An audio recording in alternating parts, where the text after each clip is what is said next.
The dress still hung on the door when my phone lit up. Your sister needs us. You are always replaceable. I read it twice, standing barefoot on the cold tile of my bridal suite, my heartbeat suddenly louder than the silence around me. My hands didn't shake. That surprised me the most. My name is Lila Mercer. I was supposed to walk down the aisle in less than 2 hours. My parents were supposed to be here. My mother had promised to fix my veil. My father had promised he wouldn't cry this time. Instead, they boarded a cruise this morning with my younger sister, Ava. The same sister who had canceled 3 jobs in 6 months and still somehow needed saving. I stared at my reflection. Perfect makeup. Perfect hair. No parents. So, I typed one word. All right. I didn't cry. I didn't call. I didn't beg. I just opened my banking app. Because my parents had access. Always had. At 1:17 p.m., I watched a pending withdrawal, $1,200 from my account. My wedding account. I locked everything. Every card. Every shared permission. Every quiet doorway they thought they owned. 2 hours later, my phone rang. My mother's name flashed. I answered. And she was already screaming. You ungrateful girl. What did you do? My mother shouted, her voice sharp, frantic, unfamiliar. I held the phone away for a second, studying my reflection again. Still composed. Still untouched. I protected what's mine, I said quietly. There was a pause, then my father's voice cut in, tight with anger. You embarrassed us. We're in the middle of boarding, Lila. Fix it. Now. I almost laughed. You left my wedding, I replied. Fix that. My mother scoffed like I'd said something childish. Ava is going through something serious. You wouldn't understand. You've always been independent. Independent. Their favorite word for neglect. Behind me there was a knock. Soft. Careful. Lila. It was my maid of honor, Jenna. Guests are asking where your parents are. I closed my eyes briefly, inhaling the weight of that question. They're exactly where they chose to be, I said, more to myself than her. My mother's tone shifted, colder now. If you don't unlock that account, don't expect us to help you again. Again. I tightened my grip on the phone. You already stopped, I said. Silence fell on their end. Then my father spoke, low and controlled. You're making a mistake. I smiled. No, I whispered. I'm correcting one. The call ended without goodbye, just a dead line humming in my ear. I set the phone down carefully, like it might explode if I moved too fast. Lila. Jenna stepped inside, her eyes scanning my face. Do you want me to stall? I shook my head. No. Let them wonder.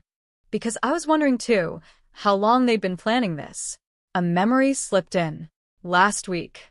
My mother insisting I link my main account, just in case of wedding expenses. My father asking for backup access for emergencies. Not emergencies.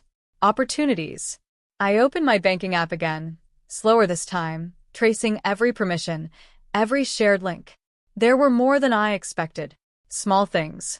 Quiet things. They had built doors I never noticed. And I had left them open. Jenna watched me uneasy. You're not crying. I'm done crying, I said.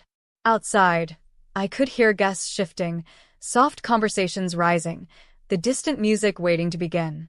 Everything was ready. Everything except the part where my parents walked me down the aisle. My phone buzzed again. A notification this time. Another attempt. $600. Blocked. Then another. $300. Blocked. I stared at the screen as the pattern formed. They weren't asking anymore. They were trying to take. And for the first time, I realized something colder than anger. They expected me to let them. I locked the final permission and closed the app like sealing a door from the inside. Lila, it's time, Jenna whispered, her voice softer now, almost protective. I nodded, but my mind stayed on the screen. They weren't panicking because they missed my wedding. They were panicking because I stopped being useful. That realization settled deep, heavier than anything I'd felt all morning. My phone rang again. Not my mother this time. Ava. I answered. Her voice came in shaky, breathless. What did you do?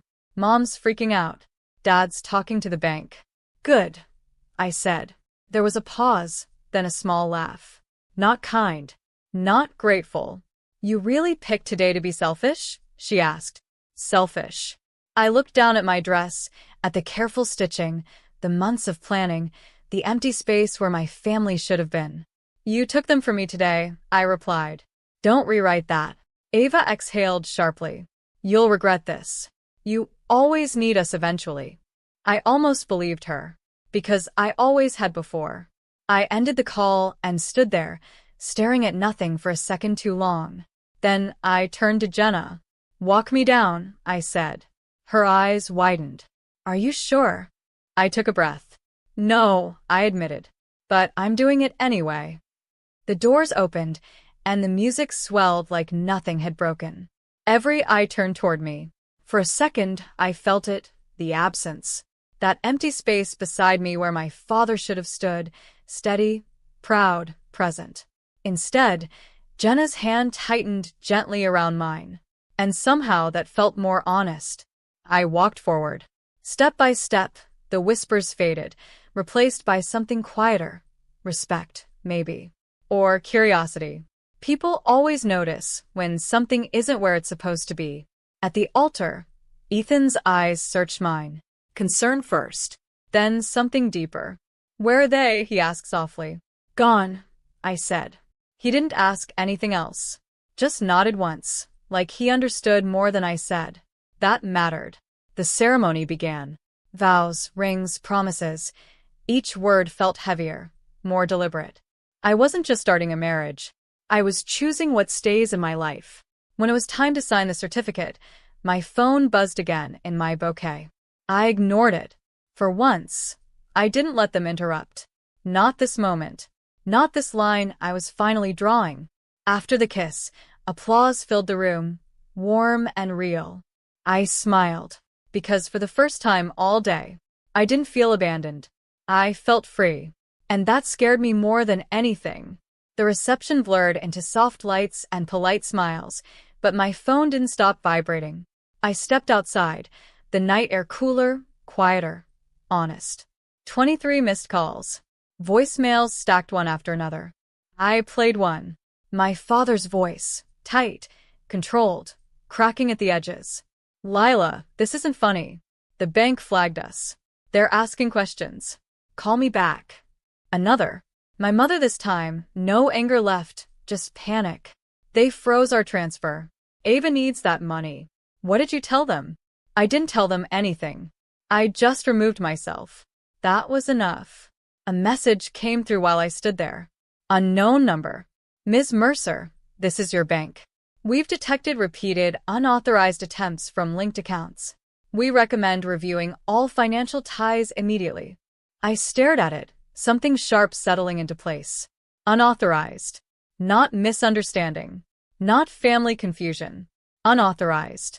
Inside, laughter echoed faintly, my new life continuing without hesitation. Behind me, my past was scrambling to explain itself. My phone buzzed again. Ava. I answered this time. What did you say to the bank? She demanded. I leaned against the railing, steady. Nothing, I said. Then why are they treating us like criminals? I let the silence sit between us, long enough for her own question to echo back at her. Because that's how it looks, I said finally. Ava let out a sharp breath. You're twisting this. No, I replied, calm, steady. I stopped covering for you. There was movement on her end, voices, tension, something unraveling. You don't understand what you've done, she said, lower now. They're asking about previous transfers. About patterns. Patterns. I closed my eyes for a second, pieces sliding together with a clarity I hadn't allowed myself before. How many times? I asked. She didn't answer. That was the answer. My father's voice broke through in the background, angry, urgent. Give me the phone. Ava hesitated. Then the line shifted. Lila, he said, controlled again but thinner now. You need to call the bank and clear this up. Tell them it's family. A misunderstanding. I looked back through the glass doors, at Ethan laughing with someone, at the life I had just stepped into. "No," I said. His breath caught. "You're going to ruin us over this?" I felt something settle, solid and final. "I didn't start this," I replied quietly. "I just stopped it. I didn't go back inside right away." I stood there, phone still in my hand, feeling something unfamiliar settle into my chest. Not anger, not sadness. Clarity. I walked back into the reception, the music warmer now, the room softer. Ethan saw me and crossed over without hesitation, his hand finding mine like it belonged there. "Everything okay?" he asked. I nodded. "It is now." And for the first time, I meant it without forcing the words. Later that night, after the last guest left and the lights dimmed, I checked my phone one final time. No more calls. Just one message from the bank confirming all linked access had been permanently removed. Clean. Closed. Mine.